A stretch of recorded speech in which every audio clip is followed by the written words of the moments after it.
Hello everyone, welcome to Saroj Mishra's YouTube channel. में YouTube channel पर आप सभी का बहुत बहुत स्वागत है। स्टाफ सिलेक्शन कमीशन की तरफ से 23 अप्रैल 2026 23 अप्रैल 2026 को नया भर्ती विज्ञापन जारी किया गया है। गवर्नमेंट ऑफ इंडिया, भारत सरकार, कार्मिक लोक शिकायत तथा पेंशन मंत्रालय, तो ministry of personal and pensions के अंडर ये जॉब आएगी। प्योरली गवर्नमेंट जॉब है, भारत सरकार की, सेंट्रल गवर्नमेंट या केंद्र सरकार की नौकरी है। एसएससी ने विज्ञापन जारी किया, ऑल ओवर इंडिया से कैंडिडेट अप्लाई करेंगे। 80 से ज़्यादा वैकेंसीज हैं, टोटल 80 प्लस वैकेंसीज हैं। और इसमें एलिजिबिलिटी सबसे पहले आप चेक कीजिए, आप एलिजिबल हैं क्या। अगर एलिजिबल हैं तो डिटेल्स में कवर कर दूंगी, तो आप आगे चेक कर सकते हैं। इसमें एसएससी की तरफ से अभी शॉर्टली एक बड़ा भर्ती विज्ञापन भी एक्सपेक्टेड है, जिसमें कि टोटल 600 या 700 वैकेंसीज आ सकती है। मतलब वैकेंसीज तो आने ही वाली है, लेकिन 600-700 नंबर ऑफ वैकेंसीज इतनी हो सकती हैं, जिसमें कोई भी ग्रेजुएट आवेदन कर सकेंगे। ये तो अभी आ गई है 80 प्लस वैकेंसीज, इसकी डिटेल तो मैं बता देती हूँ। एक अभी और आने वाली, जिसमें कोई भी कैंडिडेट अप्लाई कर पाएंगे। असिस्टेंट सेक्शन ऑफिसर की वैकेंसीज एक्सपेक्टेड है शॉर्टली एसएससी की ऑफिशियल वेबसाइट पर। तो एएसओ की वैकेंसीज, आप सीधे ऑफिसर बनेंगे, ग्रेजुएशन सिर्फ होना चाहिए। एनी ग्रेजुएट और फ्रेशर भी आवेदन कर पाएंगे। तो असिस्टेंट सेक्शन ऑफिसर की जैसे ही कोई नोटिफिकेशन, शॉर्ट नोटिफिकेशन या डिटेल्ड एडवर्टीजमेंट जारी होती है, तो ऑफिशियल मेरे यूट्यूब चैनल पर अपडेट मिलेगी ही मिलेगी। अभी जो 23 अप्रैल को विज्ञापन जारी हुआ है वो चेक कर लेते हैं। 23 अप्रैल से लेके 14 मई तक, 23 अप्रैल से लेके 14 मई तक आप ऑनलाइन आवेदन कर सकते हैं। करेक्शन विंडो भी ओपन होगा।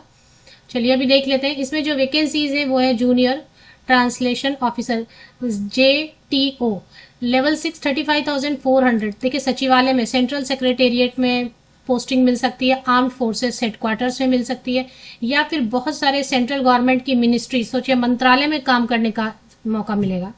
तो सेंट्रल गवर्नमेंट की मिनिस्ट्रीज, डिपार्टमेंट, ऑर्गेनाइजेशन में काम करने का मौका मिलेगा।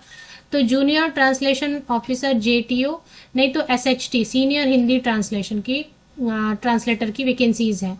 सबसे ज़्यादा तो रहेगा सीनियर हिंदी ट्रांसलेटर के लिए। 44,900 की बेसिक पे अभी अगर स्टार्ट करेंगे सैलरी, तो 70,000 सैलरी आराम से बनने वाली है। 35,400 बेसिक पे पर भी अगर अभी आपको JTO कहते हैं, तो इसके लिए 60-65,000 सैलरी स्टार्टिंग सैलरी बनने वाली है। अब अगर 8वां वेतन आयोग भी इंप्लीमेंट कर देते हैं, तो सैलरी तो 30% और बढ़ेगा ही। तो अभी एलिजिबिलिटी जरूर चेक कर लीजिए। भारत का कोई भी निवासी आवेदन कर सकता है। एज लिमिट पहले चेक कर लेते हैं, क्योंकि एज लिमिट को लेके प्रॉब्लम होती है। 18 से 30 साल के अनरिजर्व अनारक्षित जनरल कैंडिडेट, 18 से 30 साल आयु सीमा रखी गई है। अगर आप रिजर्व कैटेगरी से हैं, आरक्षित वर्ग से हैं, तो एज में रिलैक्सेशन कैसे मिलेगी देखिए। 5 साल की रिलैक्सेशन मिलेगी।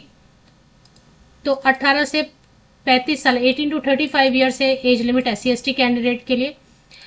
18 टू 33 ईयर्स है OBC कैंडिडेट्स के लिए। PWD कैंडिडेट के लिए 18 to 40 years upper age limit है। तो एज लिमिट ठीक है। चलिए अभी और भी देखेंगे महिलाओं के लिए भी अगर है तो।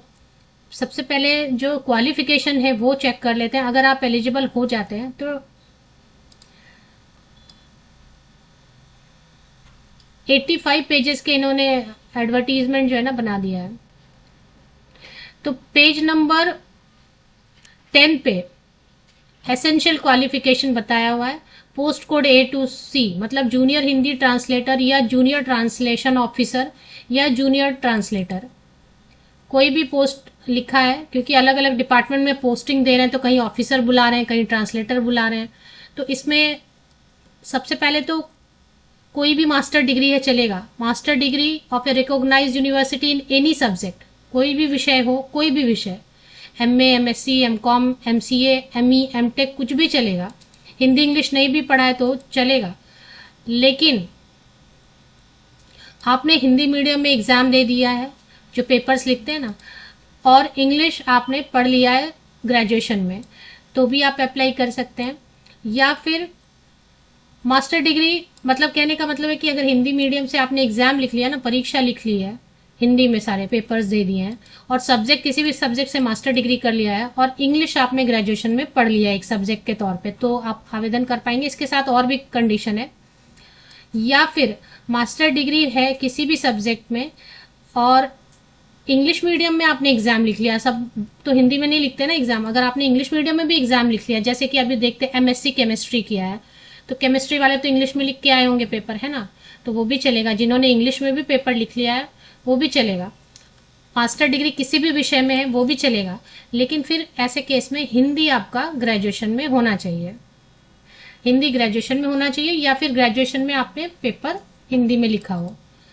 और बाकी हिंदी इंग्लिश वाले तो कर ही सकते हैं कि master degree in Hindi and English at degree level, या master degree in English and Hindi at degree level, तो ऐसे ऑप्शंस तो हैं ही। बट मेरे कहने का मतलब है any master degree any subject वाले भी एलिजिबल है, या तो आपने इंग्लिश में परीक्षा लिखी हो सारे पेपर्स मास्टर डिग्री के और लैंग्वेज पेपर छोड़ के, और हिंदी आपने ग्रेजुएशन में पढ़ लिया हो, या फिर पेपर्स आपने जैसे एमए ज्योग्राफी है ना, एमए ज्योग्राफी किया तो आपने हिंदी में सारे पेपर्स लिख लिए, चलेगा, कोई प्रॉब्लम नहीं, बट फिर इंग्लिश एज अ सब्जेक्ट आपने ग्रेजुएशन में पढ़ा होना चाहिए।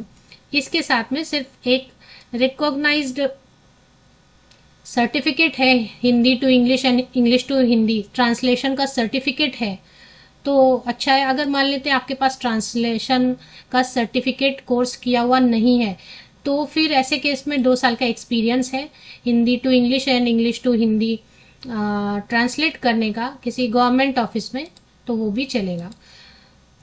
तो एक सर्टिफिकेट तो चाहिए, नहीं तो फिर एक्सपीरियंस चाहिए। अब एक्सपीरियंस फिर ये स्टेट गवर्नमेंट या फिर सेंट्रल गवर्नमेंट या गवर्नमेंट ऑफ इंडिया अंडरटेकिंग का मांग रहे हैं, तो इसलिए एक सर्टिफिकेट कोर्स किया। तो अगर नहीं है तो आप ये जो है ना कर लीजिए कोर्स, क्योंकि हर साल लगभग आता ही है vacancy.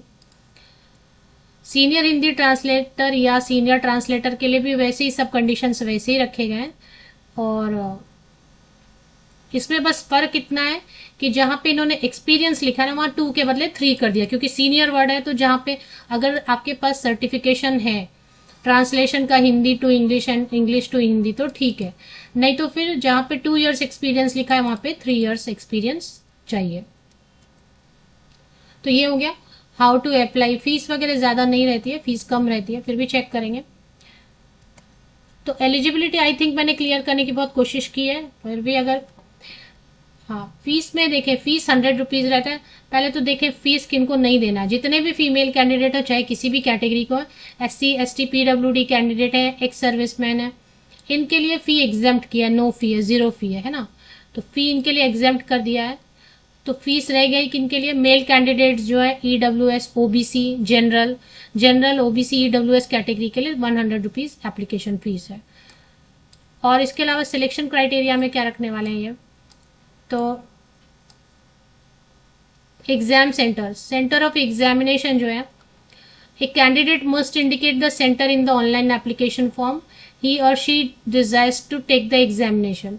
Details about the exam centres are given as follows. तो ये सारा एग्जाम सेंटर दिया हुआ है, बहुत सारे मल्टीपल दिए हुए हैं। स्कीम ऑफ एग्जाम में बता रहे हैं कि 2 पेपर रखने वाले हैं, ये पेपर 1 और पेपर 2 रखेंगे। पार्ट 1 में ऑब्जेक्टिव रहेगा, कंप्यूटर बेस्ड रहेगा। पार्ट 1 में जनरल हिंदी जनरल इंग्लिश पूछेंगे, 2 घंटा रहेगा एंड विथ सेक्शनल टाइमर। तो मतलब हिंदी का खत्म होगा, टाइम 2 आवर्स अप हो गया तो आपको फिर इंग्लिश का पेपर दिखने लगेगा। तो 1 आवर ईच पार्ट के लिए, मतलब हिंदी के लिए 1 आवर और हिंदी के लिए 1 आवर और इंग्लिश के लिए 1 आवर। तो 1 आवर जैसे ही ओवर होगा हिंदी के क्वेश्चंस दिखने बंद हो जाएंगे। पेपर 2 रहेगा डिस्क्रिप्टिव, जिसमें कि क्योंकि ये तो आपका ट्रांसलेशन से है ना, तो ट्रांसलेट करवा के तो पूछेंगे ही, तो ट्रांसलेशन के से रिलेटेड क्वेश्चन रहेंगे और ऐसे भी लिखना होगा, जिसमें कि 2 घंटे का टाइम आपको मिलेगा। चलिए PWD कैंडिडेट्स को ज्यादा टाइम देंगे, 2 आवर 40 मिनट्स देंगे दोनों के लिए। अच्छा, अभी कंप्यूटर बेस्ड रहेगा पेपर 1, तो उसमें तो निगेटिव मार्किंग रहेगी 0.25, 1/4 मार्क्स जो है कट जाएंगे। अगर आपने एक गलत आंसर किया तो 1/4 मार्क्स कटेंगे। डिस्क्रिप्टिव में तो नेगेटिव मार्किंग होती नहीं है। चलिए अब इसमें ये सिलेक्शन के लिए इतना ही, कोई इंटरव्यू वगैरह तो दिखाई नहीं दे रहा है, बस इतना ही है। सिलेक्शन के लिए 2 एग्जाम्स लेने वाले हैं। The examination will consist of 2 papers. Simple है, मतलब सिलेक्शन तो सिंपल है। अब इसमें सैलरी मैंने आपको बताई दी। ऑनलाइन एप्लीकेशन पोर्टल तो शुरू हो गया है, तो आप अप्लाई रजिस्टर करके एप्लीकेशन कर सकते हैं। एज के लिए मैं एक बार कट ऑफ डेट आपको बता देती हूँ, इन्होंने क्या कट ऑफ डेट डिसाइड किया एज की कैलकुलेशन के लिए, तो वो भी चेक कर लेते हैं।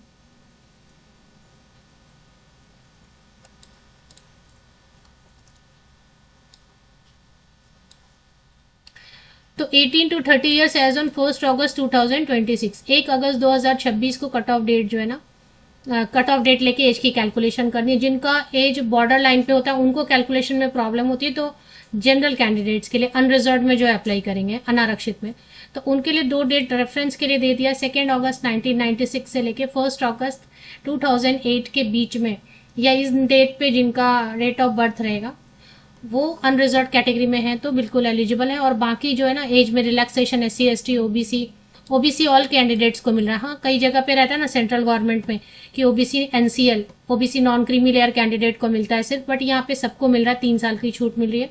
PWD कैंडिडेट को 10 साल की मिनिमम, अगर आप SC ST OBC कैंडिडेट हैं तो और भी ज्यादा एज में रिलैक्सेशन है।